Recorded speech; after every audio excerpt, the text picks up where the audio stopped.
Heroes of the City of Man, pages 205 to 210. Odysseus has already acted as a bard when he has entertained the Phaeacians with the tales of his adventures. By stringing the bow and carrying out his vengeance against the suitors, Odysseus is ensuring that his praises will be sung by poets for ages after. Homer also implies that Odysseus' skill with the bow is a kind of art. Odysseus' bow sings like the sirens. Both leave the field piled with corpses.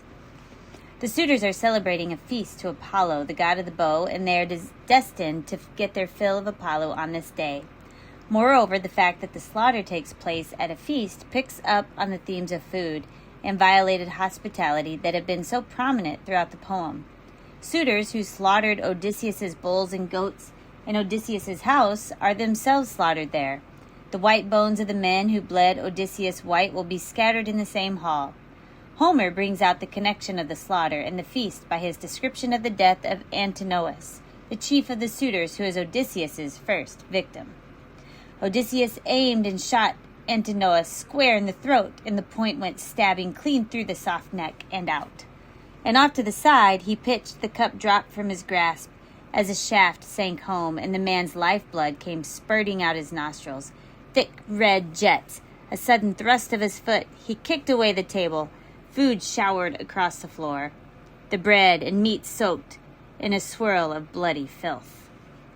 This description also reminds us of Agamemnon's description of his own death at the hands of Aegisthus, though here the tables are turned, and the returning hero slaughters those who preyed on his bride.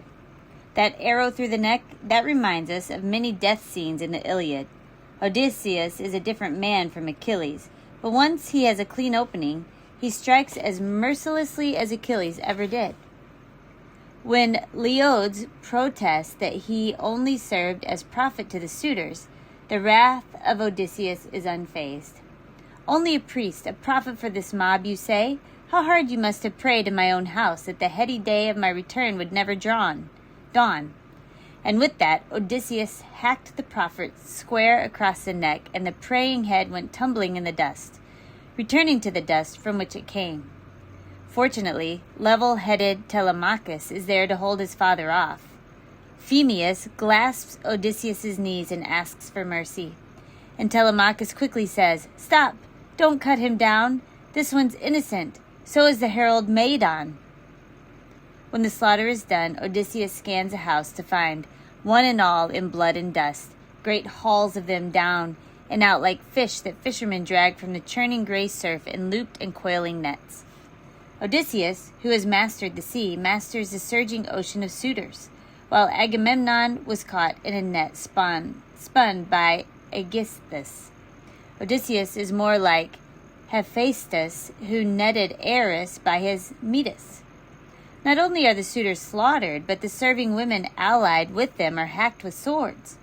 This may seem unnecessarily harsh, but it makes sense both in terms of plot and theme. Even more than the suitors, who were not personal servants of Odysseus' house, these women have betrayed him and his queen.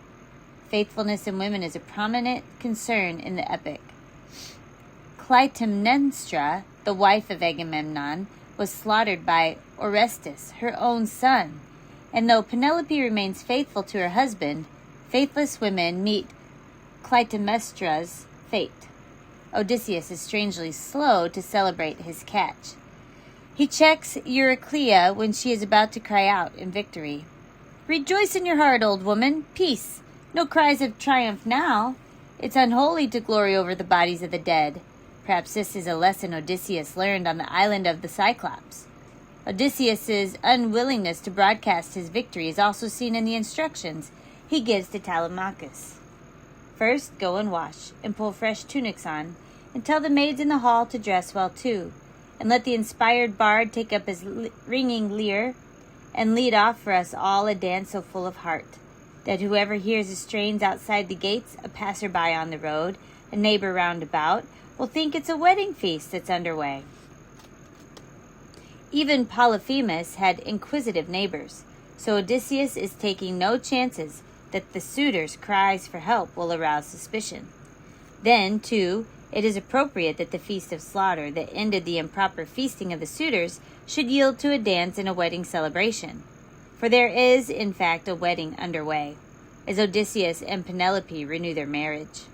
The disguised king has revealed himself to his swineherd, to his son, to his nursemaid, but he has come home chiefly to rescue and be reunited with his bride.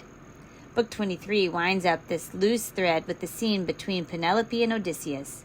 At first, she, like her son, is cautious, uncertain if this beggar really is her husband.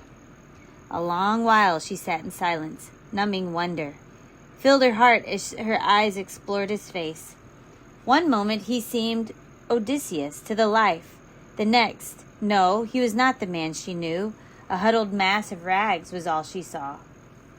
Telemachus is impatient, but Odysseus is willing to be tested by Penelope's secret signs.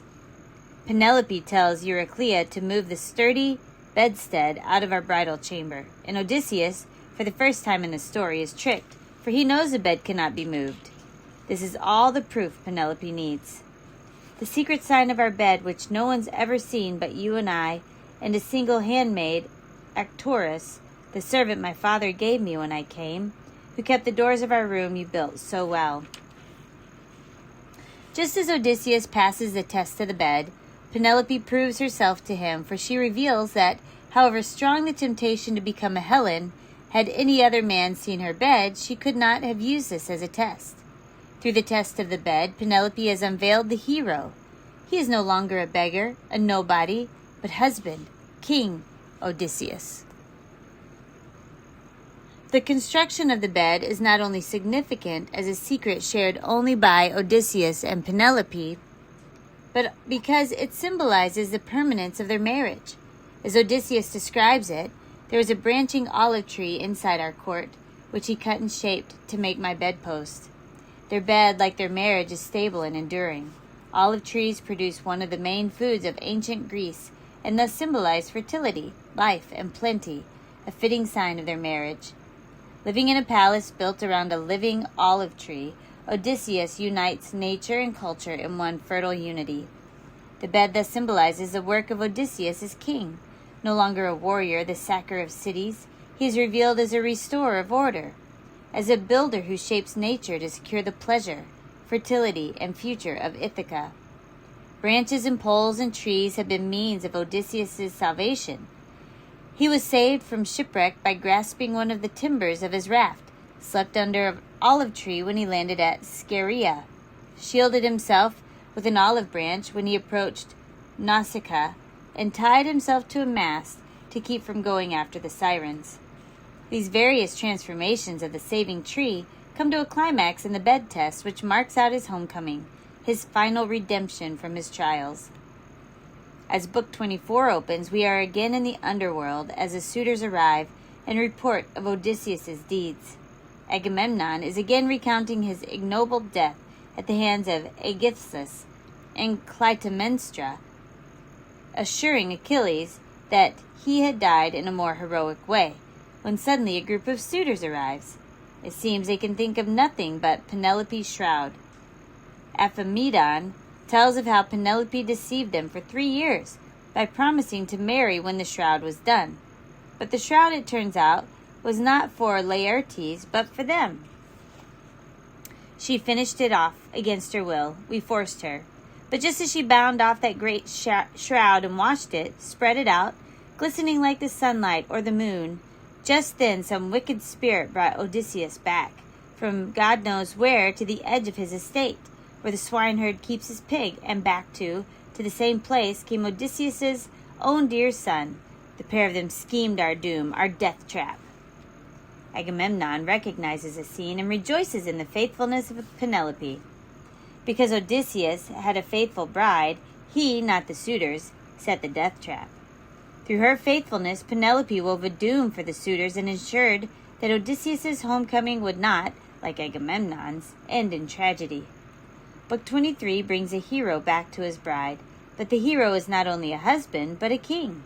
And his return is not only to restore love, but also order and justice.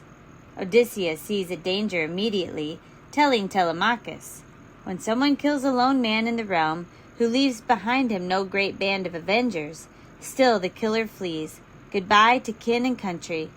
But we brought down the best of the island's princes, the pillars of Ithaca.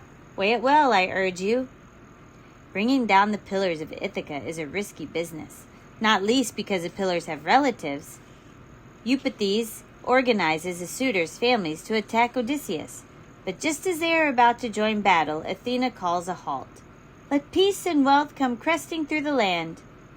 Like the Iliad, the Odyssey ends with a reprieve from conflict, but the comic ending feels much more complete in the latter epic.